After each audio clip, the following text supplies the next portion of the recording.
ప్రపంచం మొత్తం ఇజ్రాయెల్ యుద్ధం వైపు చూస్తుంటే ప్రధాని బెంజమిన్ నెతన్యాహు మాత్రం సైలెంట్ గా ఒక భారీ ఎకనామిక్ బాంబును పేల్చారు. ఇజ్రాయెల్ దేశ చరిత్రలోనే అత్యంత భారీ ఎనర్జీ ఎగుమతి ఒప్పందాన్ని ఆయన అప్రూవ్ చేశారు. ఈ డీల్ విలువ అక్షరాల 112 బిలియన్ షెకల్స్, అంటే సుమారు $35 బిలియన్.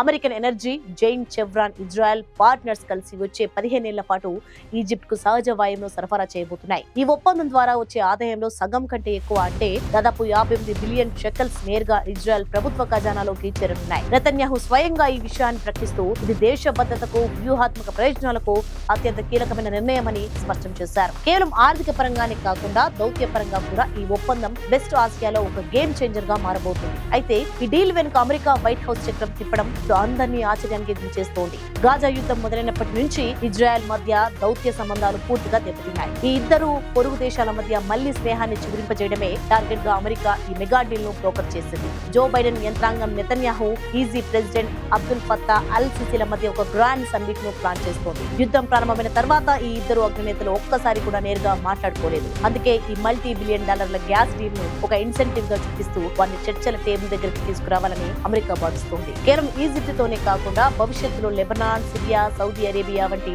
అరబ్ దేశాలతో కూడా ఇలాంటి ఆర్థిక సంబంధాల ద్వారా శాంతిని స్థాపించాలనేది అమెరికా అసలు మాస్టర్ ప్లాన్. మొత్తానికి గ్యాస్ పైప్ లైన్లు గ్యాస్ నే కాదు, ఇజ్రాయెల్, అరబ్ దేశాల మధ్య స్నేహాన్ని కూడా సరఫరా చేస్తాయా అన్నది వేచి చూడాలి.